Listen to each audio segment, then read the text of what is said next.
Expert Authority World. I'm super excited to be here with you today. I have none other than Michael Buzz Bazinski, author of The Rule of 26 and CMO of Buzzworthy Integrated Marketing. And we're going to be talking about increasing your leads using the Rule of 26. And I'm going to bring him back.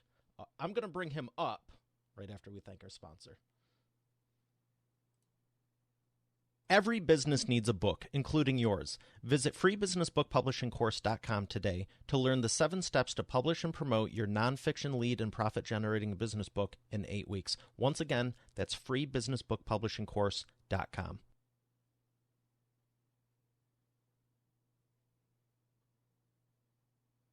Here he is, ladies and gentlemen, Michael Bazinski. Michael, how are you feeling today?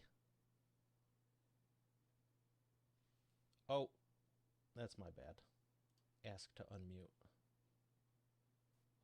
There we go. How's it going, Mario? Let me kick this off again. Okay. Here he is, ladies and gentlemen, Michael Bazinski. Michael, how are you feeling today? I'm doing great, Mario. How are you? I'm feeling awesome. How is life been treating you? Doing really well. I'm getting ready for a overseas trip, one of the first since COVID kicked off, going down to Peru for a couple of weeks. How long are you, you said a couple of weeks you're going to be 2 down weeks. there. 2 weeks exactly? Yep. Almost exactly on the ground, 2 weeks. Nice. Total of Have you ever been to Peru days. before? Nope. Never been to Peru. It's my wife's 40th birthday and she wanted to see Machu Picchu. And I says, well, while we're there, why don't we see the rest of the country? So we're going to be in the Amazon, Sacred Valley, Cusco and Lima, on top of getting to actually walk on the ruins of Machu Picchu. Oh, wow. That'll be exciting. I'm excited. So what's allowing you to just disappear for 2 weeks like that and go see all of that? Well, first, my amazing team behind me at Buzzworthy is allowing me to do that. And that was predicated by almost 3 years of blood, sweat, and tears setting up my company. We went from a full-fledged, like 13,000 square foot facility in Anchorage, Alaska, 25 employees in-house, the whole 9 yards. And I restructured my entire company and went 100% virtual in January 2019. So wow. By the time COVID had hit, we were already kind of set up and ready to go. But I wanted to have more time with my family, more time for myself and personal growth and health and travel. And so now we're able to actually do more work with less work. They're doing less time at work, I should say that way. And the team's able to do it. Yeah, and everybody that works now gets to live the lifestyle they want to live and still fulfill their dreams in their professional field. So even before the world went nuts, what inspired you to go 100% virtual when you had a nice facility to begin with? I mean, don't you need the building to do business? No, not in our industry. There was a time where I thought that was definitely it. That's what the institutional thinking was that, you needed a brick and mortar and all the things, right? And I tell you, I was miserable. As multi-7-figure creative agency, had all of the culture that we wanted and all the things that the books tell you that are going to make you happy. And I was miserable. I had to deal with things I didn't want to deal with, building issues and HR issues and all of the things that really took me away from what I really love to do, which is marketing. And so this allows me to, really not have to be a CEO of my own company anymore. I can hire the business manager out and just be the president and CMO and really focus on what's important for me professionally and personally. So how do you like being the CMO and just focusing on what you do love? Oh man, I have so much more energy. I don't know if my team can handle it anymore because I have I'm not bogged down with 4 hours of emails and administrative tasks every day. So today I'm going to be on a total of about 7 calls, but it's my natural habitat to be communicating and thinking and creating. And so I love it. And I think my team is definitely getting the benefit of fresher ideas now because my right brain is allowed to be free for the most of the day. That's the way to do it. I can relate to that because I know when I have my team taking care of stuff and it's like, okay, I'm focusing on, the show, let's say. It's like Mm-hmm. you just go off and it's like it doesn't matter if it's realistic, crazy, whatever, because you're just in this place of creating new ideas and innovating, and that's really what drives everything forward. It's not just okay, it's not the McDonald's mentality of the drive-through where are we getting people through efficiently. You could relate to the emails and be like, well, I got through 176 emails in 3.5 hours, and yesterday it Right. was 4 hours. I'm improving. It's like you're not supposed to be doing it in the first place. Like Right. that's a horrible waste of your time, unless it's maybe for a marketing campaign where you're very, we're talking one on one, or it's Mm-hmm. something personal. But even that, I think you'd be texting or calling or something more. But the point is, stay focused on the highest and best use of your time. Definitely. I'm definitely spend majority of my time now in strategy, both for the company and for my clients. So, speaking of strategy, tell us about the rule of 26, both the strategy and the book. All right. So the rule of 26 is my answer to 3 months of drudging through marketing strategy and planning that traditional advertising agencies and creative agencies usually go through. It's very common for the first 90 days of your relationship with a marketing firm to really just dive deep into your business and what you've done, what has worked and what has not, and the whole 9 yards. Problem is that with small businesses, specifically service-based businesses, and those who have been around a while already understand a lot of that. And they just don't have the time, patience, or even the money to pay somebody to drudge back through what they already know. And so when COVID hit, I needed to find a way to shortcut myself into a service-based business's mindset for marketing. Because if you talk to most service-based business owners, they'll tell you their website doesn't make them any money. And there's a reason for that. But their mentality is, well, I get most of my business from word of mouth and from referrals. I'm like, what? You can't scale your business that way. And so I needed to be able to succinctly describe how easy it is to really focus on the things that actually work and move the needle and show them measurable results that their website can predictably deliver. And that's where I came with the rule of 26, which states simply that if you increase the unique traffic to your website by 26%, the conversion rate of your website by 26%, and the average revenue per client from your website by 26%, you'll get a compounded output of revenue of 100%. So you will double the revenue you're getting from your website. And so when you're done with that, say you don't have a lot of sales. Okay, that's great. Then you'll double quickly. And then you just do it again and you'll double again. And you do it until you are to the size that you want. But once you've done it twice, you've actually now have a predictable gas pedal for the revenue inside your company. This is what I love about business: leverage, time compounding, all these beautiful things. How does 78% equate to 100? I know when you're saying you It, take the 26, the 26, the 26, but this is a it's beautiful math. thing. It is. And some people, they'll push back. There's one of the KPIs, which is the average revenue per client. And some folks that are like maybe in healthcare say, well, we can't change how much or how often somebody comes back with us. So we're actually able to do it with just conversion rates and traffic. And so if you did 56% more traffic and 26% better conversion rate, you get the same compounded effect. That's exciting. And I want to clarify a couple of things, just in case Expert Authority World, someone is listening, and you said KPIs and unique visitors. I know Uh-huh. you're referring to key performance indicators and the visitors on your Yes. website, but from an SEO perspective, why are the unique visitors important to you? Because those are people.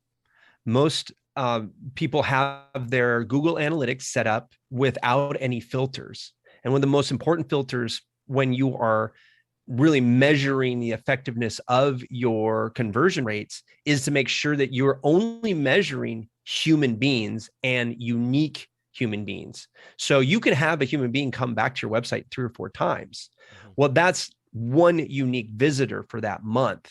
And that's very important that you understand that, so that you're not confounding or not confounding, but misrepresenting the amount of traffic you technically have. So how many fresh eyeballs are coming to your website, because that will tell you how effective your website is. If you have 100 unique people coming to your website and only, nobody's calling you or even reaching out to you via your email or your contact form or anything like that you have within your website, then your website's broken. And we have to take a look at your flow and try to figure out why your website's not connecting with your visitors. Yeah, that's an important point because you want to engage and get that information, but at the same point, you don't want to go, "Wow, I'm getting 1,000 people to my site," when really it's 10 or 100 that have just keep coming back. Now, you want the repeat visitors because that means they like what you're doing. And for Mm-hmm. eainterviews.com with the show, I like seeing, hey, there's someone that was here. It tells me you listen to more than one episode, but at the same point, I'm very aware with the team that we're not overinflating it and saying, "Oh yeah, yeah, whatever," when it's really, a lot of this is repeat, which is a good thing. But just Right. be aware of that and don't confuse yourself, like you're saying. Right. And I think that, I mean, for a podcast website, your traffic can make you money.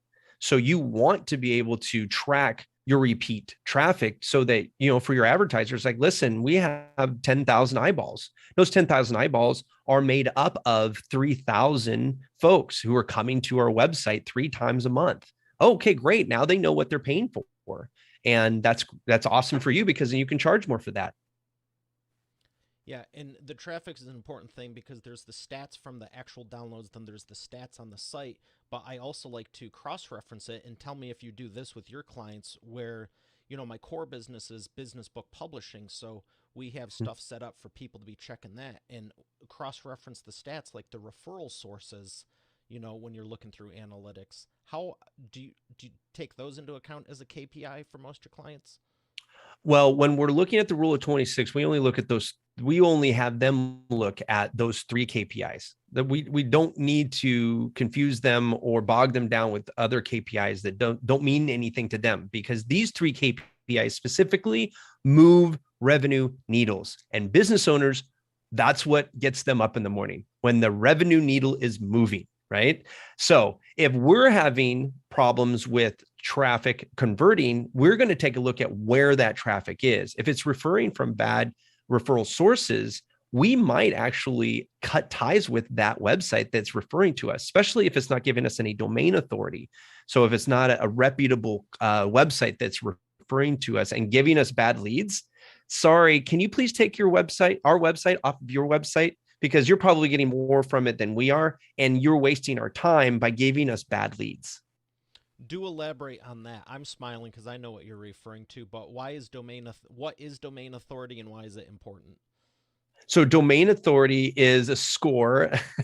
Some say arbitrary, but it is a score that basically tells Google how trustworthy your website is to the general public. And there's a lot of factors that go into that. But one of them is who is referring to your website. So if you have a big website, let's say like the New York Times, and they link back to your website, Google sees that and says, wow, this big website is loving this little website. There must be something cool in this little website. So we're going to give them what I call Google juice. And it gives them a little bit more Google juice, which is the domain authority that goes into your rankings for all the keywords that you have in your website, and on and on and on. That's exciting because it's something we've been doing more with the show. Because 100 years ago when I started the business, it was like I didn't really know about SEO, and also if you're not putting a lot into fresh content and keeping it up, because the reality is it takes time, energy, and money. If you're just Mm-hmm. doing a basic 5 or 10 page static site that really isn't moving,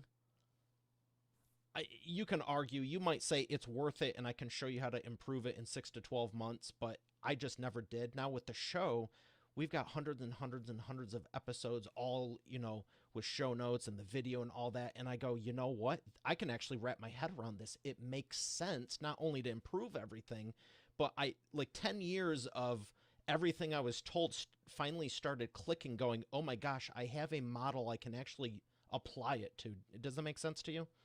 100%. And that's the hardest part for a lot of people, is that when you don't have a blog. So we just relaunched our website, and we had broken our creative agency out into two different divisions. So I have a media company that has taken all of the old content and all of the wonderful domain authority along with it. And we've had to restart a brand new website, buzzworthy.biz, with all the digital marketing aspects of the business, right? And with that, we have 35 pages in our website to break out everything that we do for people, depending on how they want to work. Do they want to work on their own? Do they want to work with us, or they don't want us to work for them and just do everything for them? So there's lots of ways to skin that cat, right?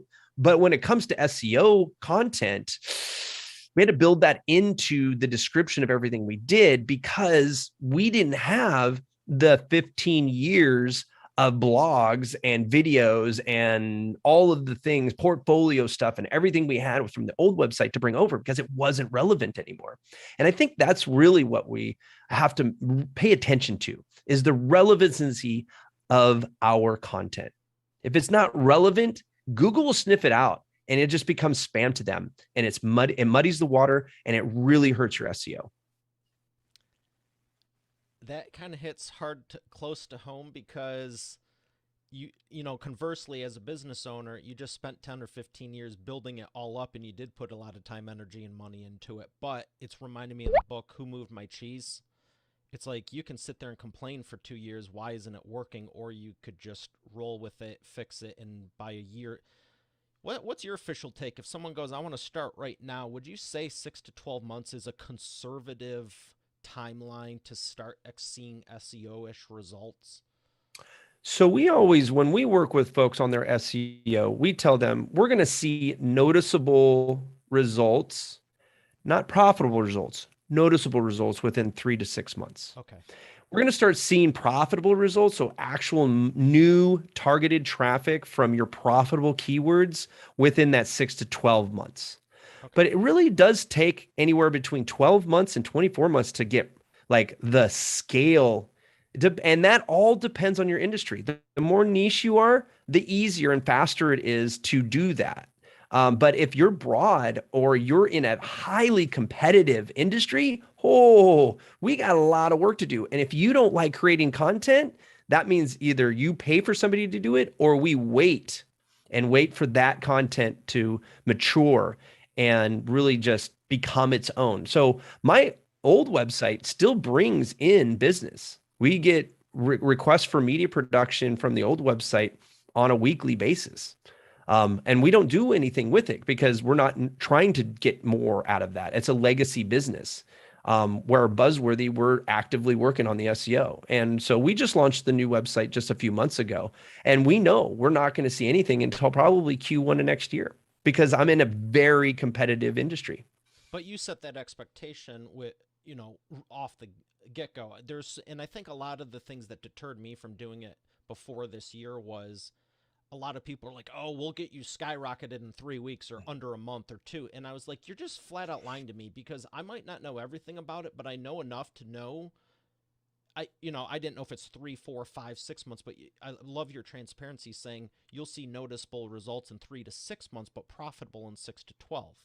That's a big difference. But conversely, if you have a 5-page site and you're not willing to do content of any kind, and you don't want to pay for it, you need someone you need to be able to, you can't steer a parked car. Conversely, right. I get where business owners are coming from, going, it's going to be how much a month and take how long? Right. It's an investment in your long-term game. Right. Well, a lot of people don't understand. It's a long game, right? And if you want to play short game, it's more expensive, because Google ads aren't cheap. Right. And so every year, a lot of you're times playing the same year over and over. At least with this, at some point it breaks even and you're taking advantage of it. Oh, you're leveraging over the years. I mean, if you're in year 2 and 3, if you're not getting results, somebody's not doing their job, period, end of story. And they do compound because success begets success. And so once you are ranked number one on one great keyword, there's a halo effect that goes around that. And that means that those related keywords get bumped up. And when they start getting into the number one position, then their related and halo effect creates that. And so then you start creating this huge ecosystem of profitable keywords that are getting you more and more and more traffic that way. And so I tell people, like, if you're going to start out, it's better to do both. So I totally understand what you're talking about when people sit there and say, I'll guarantee results in the next few weeks. I just talked to a gentleman today, and he was saying that he went through an SEO company that said, we'll guarantee you number one. But the problem, they did exactly what they said they were going to do. They didn't lie to him, but they misled him because they were getting results for non-profitable keywords that his potential clients are not using to find folks like him. So they got him to number one, but it's pointless. Pointless. Now, it was vanity 10 years ranking. Ago, with video, you actually could start ranking videos. The quickest one I did was within 18 minutes. Yeah, you can still do that. Put a video on Yeah, you can do that today. Yeah. And I know it's only improved, but so with the video aspect, it was like, oh, here's a whole other thing that's awesome about video. I've always loved video. It's what my first book is on.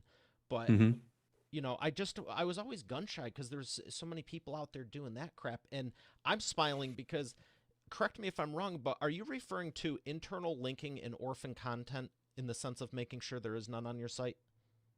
You can. I mean, that's definitely a part of your on-site SEO. You want to make sure that all of your links are working and there's nothing just hanging out there for no reason. And I also think that content for content's sake is a waste of everybody's time, including your user.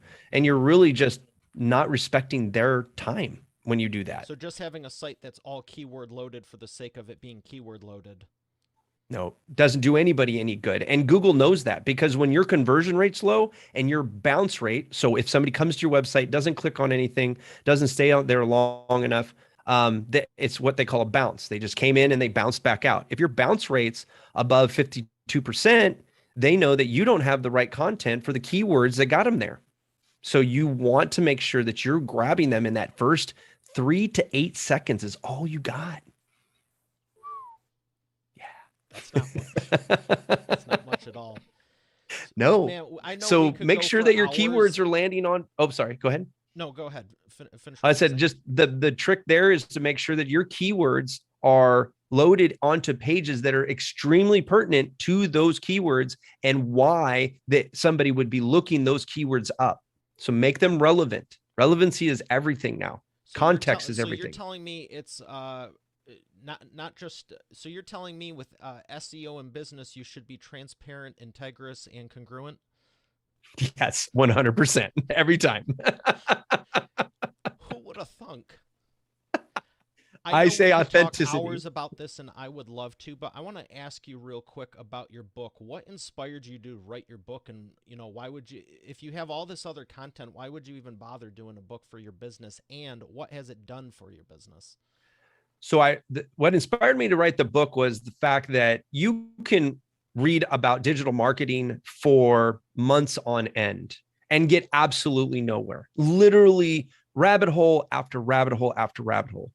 And for a while, when we reinvented the BuzzBiz ecosystem and created buzzworthy integrated marketing, it was specifically for established service-based businesses that could afford the done-for-you white glove. So you didn't have to learn anything. You just came to us and says, I want more predictable, profitable business for my company utilizing my website. Great. That's what we do. We do it really well. Here we go. Right.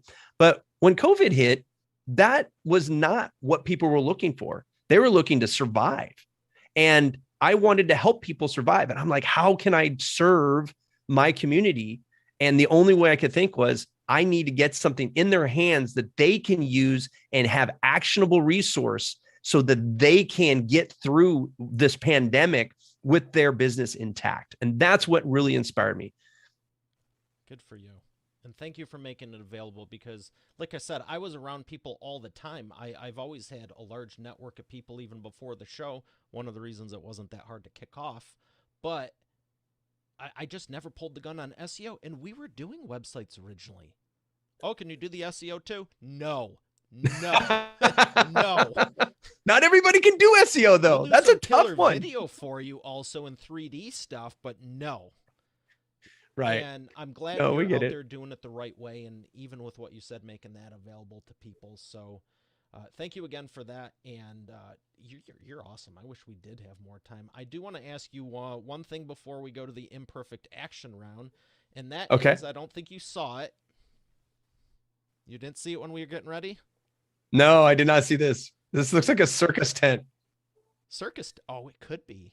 It's actually a hamster wheel, to be honest. Oh, there we go. Okay, gotcha. That makes sense The wheel now. of whatever. That was not a good spin. We need to do better. There we go. There you go. When it looks like a helicopter blade, we're doing good. Yellow or black? What am I picking? Yellow. Yellow or black? Yellow. Wow, that thing's really going. It's not even slowing down. Yellow? No. Let's see what question is on yellow. Did you see it? No. It's because there's nothing on there. Nice. When I originally made it, I was going to make it like a common game show thing where landed on stuff. And then it just, after a week or two of using it like that, I get carte blanche to say whatever I want, even if it's on something else. This is much better. There you go. It's your show, man. Do it. Is who's a company you would love to read? No. That's so businessy. We're having too much fun. Where's somewhere you've never traveled to that you'd love to, outside of Peru?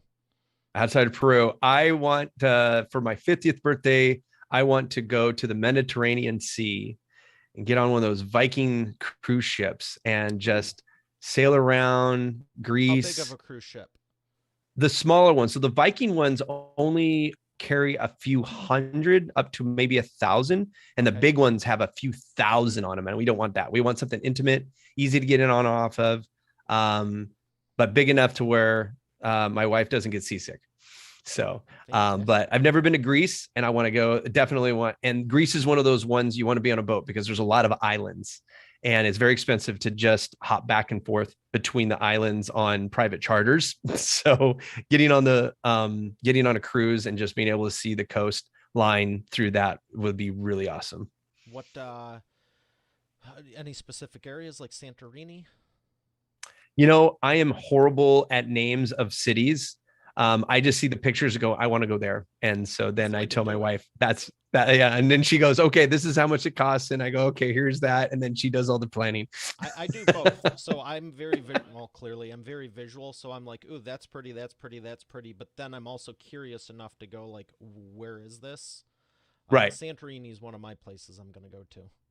Gotcha. And then my second one that I'd like to go is Mongolia. In the mountains of Mongolia. I'd like to hike up in there and where the monks and all those guys hang out and worship and stuff. I think that would be really cool cultural eco trip.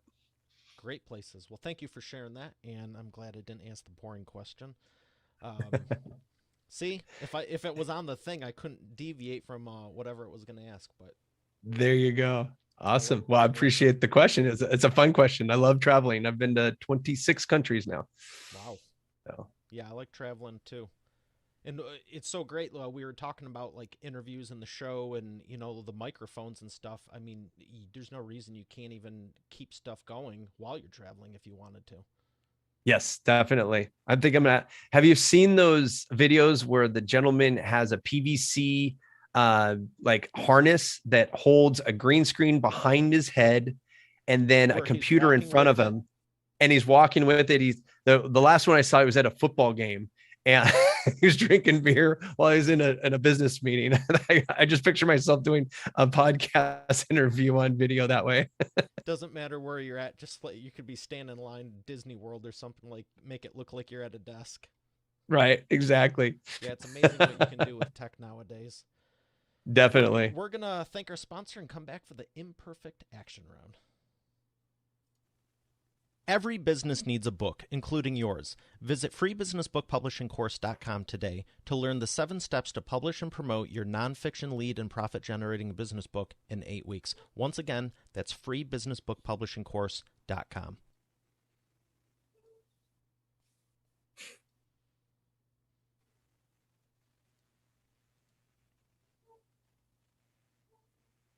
And we are back with the imperfect action round. Michael, are you ready to take imperfect action? Imperfect actions. That sounds like just being human. Absolutely. And I'm ready. it's something I've taught for decades. Some people think in business everything has to be perfect before, for example, with our books. The book has to be done, polished, then you start talking about it. Do you agree? No. Oh gosh, I wouldn't have like published my book yet. I would never publish my book if it got to perfect. So I've been telling people that with publishing for nearly a decade. I've been talking about imperfect action longer. So when I started the show, I was like, how do I structure it? What's the show flow? I go, what is integrous with what I teach and, frankly, is easy for me to talk about? And I go, the imperfect action round. So I got 3 questions for you. Okay. It's about taking imperfect action, and there's really no wrong answers. The first one is, what is the fastest path to the profits? Fastest path to the profits. My first inclination is say passion. And then the second one is efficiencies by getting yourself out of the way. You cannot be the best at everything you do that needs to be done in a profitable organization. Therefore, you need to surround yourself with people who are better than you on all the things that you're horrible at. I love that. That is a great answer. Number 2, what is the biggest problem you see your prospects making and the fastest way for them to fix it? They try to do it themselves when they could easily delegate. We go back to question 1. Quite honestly, delegate to professionals who can shortcut the whole learning process. Being in business myself for 17 years, that is something that I've learned. Like, I want to do something new. Well, who is the expert?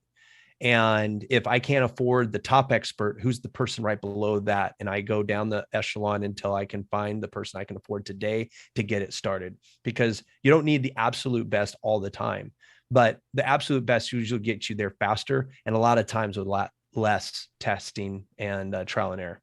Yeah, you can't get the time back. No, it is an invaluable commodity that people love to waste. You can always make more money, but you can never make more time. People love to waste. I agree. The way you said it was so eloquent, though. People love to waste. I'm like, yup. Number 3. I used to be one of those people, so I know firsthand. Number 3. What is the best way to maximize customer lifetime value? Authenticity, honesty, and congruency. If you are authentic into how you serve and why you serve, and you're honest about what you're going to provide your client, always be under promising and over delivering. I got that backwards. Sorry. And then be congruent with what you say and follow through. That's all you have to do. Love that. Where would you like people to learn more? I make that super easy. You go to buzzworthy.biz. That's buzzworthy with 2 Z's, BUZZWORTHY.biz. My book is at the top. All of our software, DIY stuff is at the bottom, and all of our services are in the middle. And everything you ever wanted to know about what we do. Excellent. It has been an absolute pleasure. Thank you again, and I'm so glad we could set this up. Oh, Mario, this is a wonderful show. You keep on doing this wonderful show. Thank you. All right, Expert Authority World, we have another great episode here today. I'll see you tomorrow. Have a great day, and God bless.